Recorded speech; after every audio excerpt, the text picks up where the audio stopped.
Florida Keys, 2018. A man left a marina on a calm Tuesday morning. Clear skies. Flat water, a trip he'd made 100 times before. The next day, the Coast Guard found his boat drifting 12 miles offshore. The engine was fine. The fuel tank was half full. His cell phone was still on board. Battery dead. His life jacket still sealed in its case.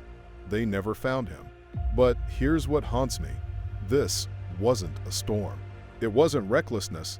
It was something far more terrifying. Something hiding in his fuel tank that the marine industry has known about for decades, and they've done nothing to stop it. Before we dive in, I need to ask you something. Have you ever been stranded on the water?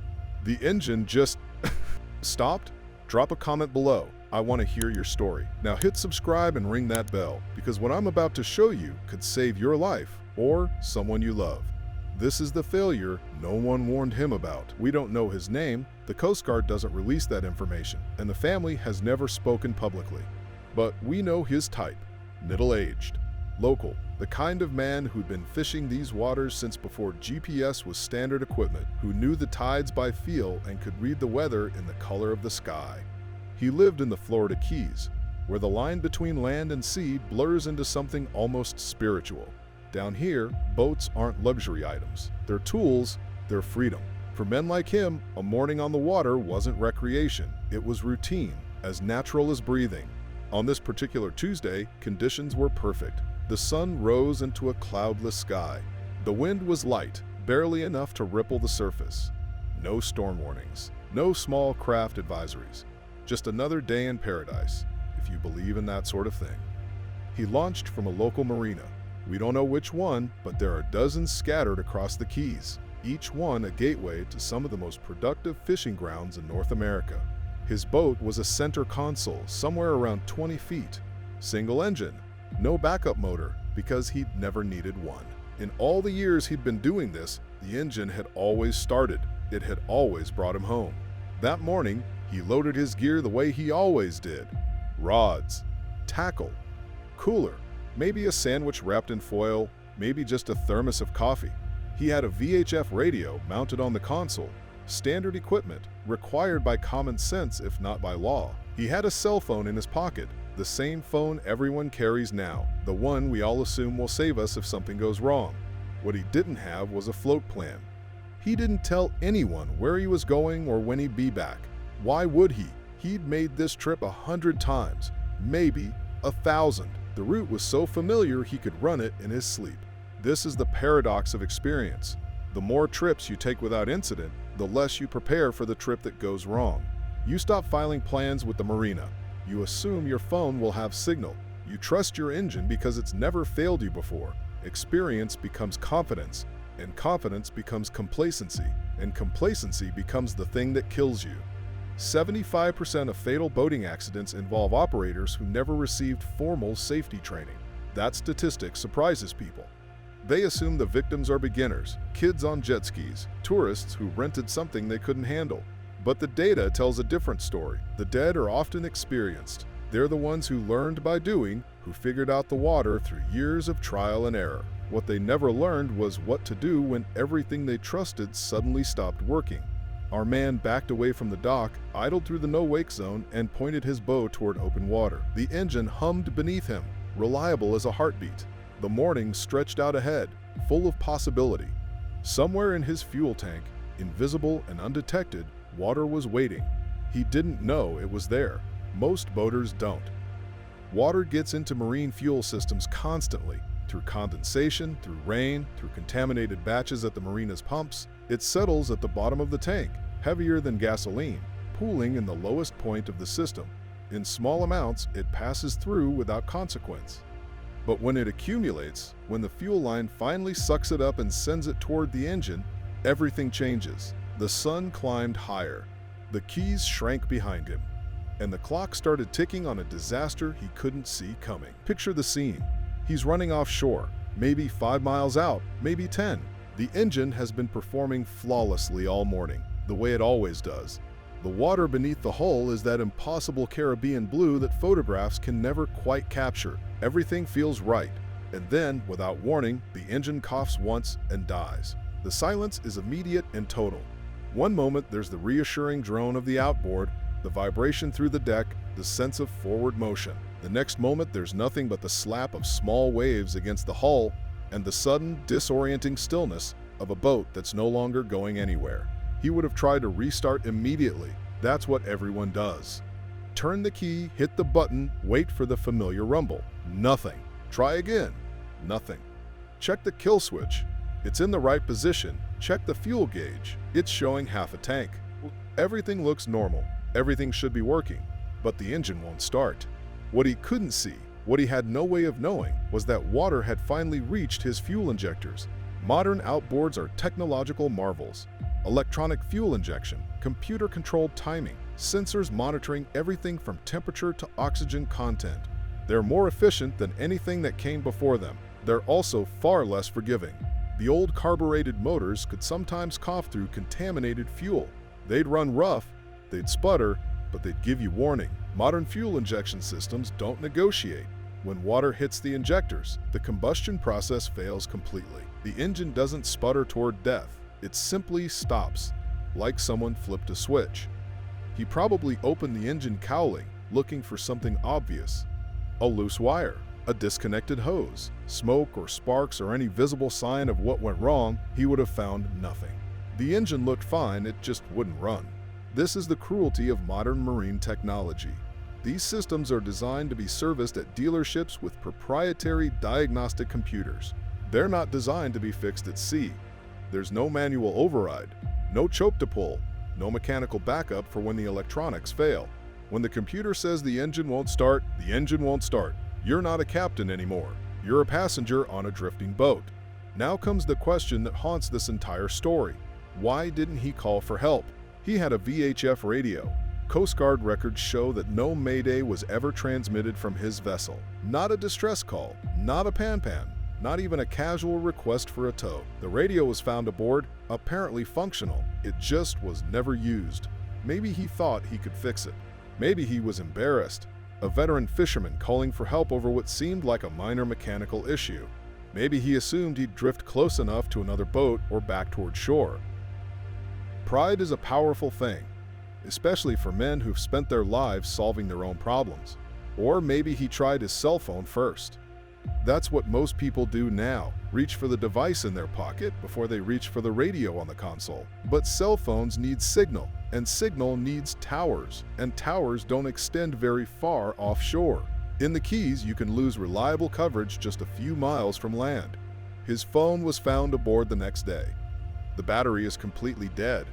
In 2018, smartphones could drain themselves in hours when searching for signals in weak coverage areas. The radio works overtime, burning through power, hunting for towers that don't exist. If you tried to call after a few hours of drifting, the phone may already have been useless. The sun moved across the sky. The current pulled him further from shore.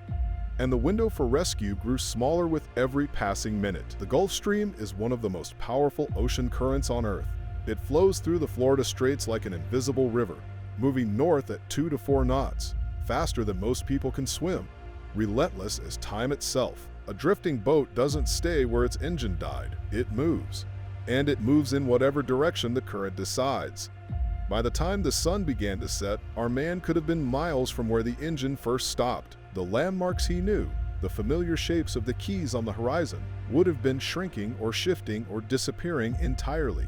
Darkness was coming, and with it, a decision that no one should ever have to make. We don't know if he stayed with the boat all night. The evidence suggests he didn't, or at least he didn't stay until the end. When the Coast Guard found the vessel the next day, his personal effects were still aboard. His gear was undisturbed, but the detail that stops your heart is this: his life jacket was found still sealed in its storage case. If he put it on at some point, he didn't secure it properly. If he went into the water to swim for shore, to cool off from the heat, to try something, anything, he went without flotation. 87% of drowning victims in boating accidents are not wearing life jackets. That's not a typo. Nearly 9 out of 10 people who drown had access to flotation and chose not to use it. We can speculate about why. Life jackets are bulky. They're hot in the Florida sun. They feel unnecessary when the water is calm and the shore seems close. We tell ourselves we'll put it on if things get bad. but things get bad faster than we expect. And once you're in the water, exhausted, disoriented, fighting a current that's stronger than you are, it's too late to swim back to the boat for the life jacket you left behind. Here's what makes this tragedy more than just a story of bad luck. Water contamination in marine fuel is not a mystery. It's not a rare occurrence. It's not something that catches the industry by surprise. It's one of the most common causes of engine failure on the water, and every single person in the marine business knows it. Every marine mechanic knows it. They see it constantly. Boats towed in with engines that look perfect but won't run, fuel tanks that test positive for water contamination, owners who had no idea there was a problem until they were stranded. Every fuel system manufacturer knows it. They build water-separating filters specifically designed to catch this problem before it reaches the engine.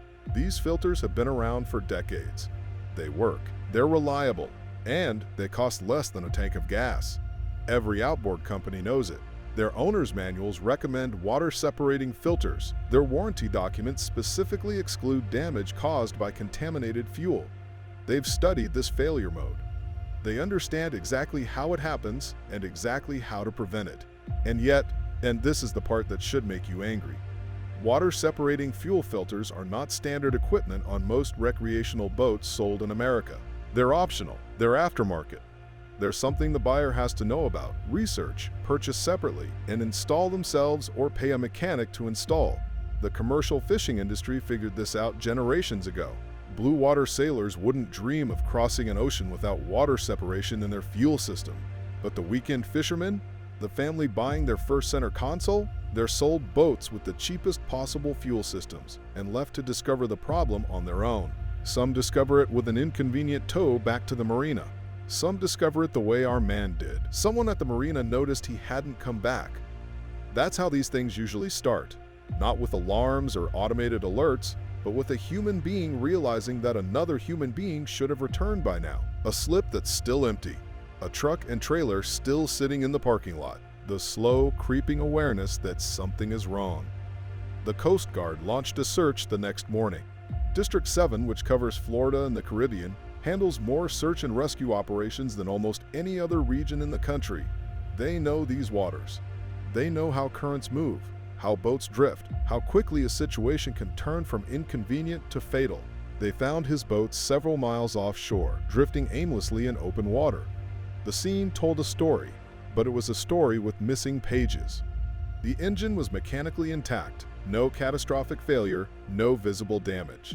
The fuel tank still had gas in it, later tested and confirmed to be contaminated with water. The VHF radio was aboard and functional. It simply had never been used to call for help. His cell phone sat on the console, battery completely drained. His personal belongings were undisturbed, as if he'd just stepped away for a moment. His life jacket remained sealed in its case. They searched for days. Helicopters flew grid patterns over the water. Patrol boats crisscrossed the area where currents might have carried a swimmer. Other vessels joined the effort. Fishermen and recreational boaters keeping their eyes on the water, hoping to spot something. They found nothing. The current had scattered whatever evidence might have remained. The man himself had simply vanished. In the official statistics, this case appears under multiple categories: loss of propulsion, vessel found adrift, person missing after breakdown. These are the boxes that get checked, the data points that feed into the Coast Guard's annual reports. But you won't find this death filed under fuel system defect. You won't find it under manufacturer liability or preventable equipment failure. That's because no such category exists. The statistics track what happened. They don't track why. A death caused by water in the fuel gets recorded the same way as a death caused by a freak mechanical failure or a random act of nature. The systemic, predictable, preventable failures disappear into the data, indistinguishable from genuine accidents. This matters because it shapes how the industry responds. When deaths are classified as accidents, they become acceptable losses, tragic but inevitable, the cost of doing business on the water. No one gets blamed. No one gets sued. No one is forced to change anything. We reached out to the major outboard manufacturers while researching this story: Mercury, Yamaha, Honda, Suzuki. We asked about fuel system redundancy. We asked about water contamination safeguards. We asked whether they had any comment on deaths linked to fuel-related engine failures. None of them agreed to an on-camera interview. Their silence speaks volumes. These companies know the problem exists. Their engineering teams have studied it exhaustively. Their legal departments have crafted warranty language specifically designed to exclude liability when contaminated fuel causes engine failure. They've thought about this. They've planned for it. They've protected themselves. What they haven't done is protect the people buying their products. When a man dies because water got into his fuel, the manufacturer's position is clear. That's user error, not our problem. Should have bought a filter. Should have checked his tank. Should have known better. The family is left with questions that will never be answered. The boat goes up for sale or sits rotting at a dock. And the industry moves on, unchanged, waiting for the next preventable death. Let's rewind the tape. Let's walk through every moment where this story could have ended differently. A water-separating fuel filter. That's the first intervention point. For $80, less than the cost of filling his tank, he could have installed a filter that catches water before it reaches the engine. It has a clear bowl at the bottom. You can see contamination building up. When it fills, you drain it. 10 seconds of maintenance that could have kept his engine running. A float plan. Cost? Nothing. Just a piece of paper, or a text message, or a conversation with someone at the marina. Here's where I'm going. Here's when I'll be back. If I'm not back by this time, something's wrong. That's all it takes. If someone had known his route and his timeline, the search could have started hours earlier while he was still alive, still with the boat, still savable. A backup means of propulsion. Even a small electric trolling motor, the kind bass fishermen mount on their bows. Even a paddle. Something, anything, that could have moved him toward shore when the main engine died. He wasn't in the middle of the Atlantic. He was miles from land, not hundreds. With any secondary propulsion, he might have made it back. A personal locator beacon, $200. Fits in your pocket. Push the button and a satellite transmits your exact GPS coordinates to rescue services anywhere on Earth. The Coast Guard would have known precisely where he was the moment he activated it. No searching, no guessing, no delays. And finally, the simplest intervention of all, a life jacket worn instead of stored. Zero additional cost. He already owned it. It was right there on the boat. If he had been wearing it when he went into the water, it would have kept his head above the surface. It would have kept him visible. It would have bought him time. None of these things are exotic. None of them require special training or technical expertise. They're basic common sense precautions that experienced boaters skip every single day because nothing bad has happened yet. The man in the Keys was one case, but the pattern continues year after year with a consistency that should shame everyone involved in the marine industry. In 2004, Florida led the nation in boating fatalities for yet another year. 81 people dead. Machinery failure ranked among the top contributing factors. 4 out of 5 drowning victims were on boats under 21 feet. The same small center consoles and open fishermen where solo operators put absolute trust in a single engine. Every year, boats are found drifting. Some have their owners aboard, shaken and dehydrated but alive, waiting for the tow that finally came. Some are empty. And until something fundamental changes, until manufacturers face real accountability, until basic safety equipment becomes mandatory, until boaters themselves take responsibility for their own survival, the count will keep climbing. Somewhere in the Florida Keys, the family is still waiting. They'll never get closure. They'll never get a body to bury or a final answer about what happened in those last hours. All they have is a boat that came back without the man who left on it, and the unbearable knowledge that water in a fuel tank was enough to take everything. That's not an accident, that's a failure. Of engineering, of regulation, of an industry that has chosen profits over people for decades. If you've been stranded by engine failure, if you've had a close call, if you've lost someone the way this family did, I want to hear from you. Leave your story in the comments. The only way this changes is if we stop accepting accident as an explanation for deaths that could have been prevented. Share this video with every boater you know. Subscribe if you haven't already and hit the notification bell because we're not done. Next time, we investigate the recall the marine industry hoped you'd never hear about. Stay safe out there and never trust your life to a single engine.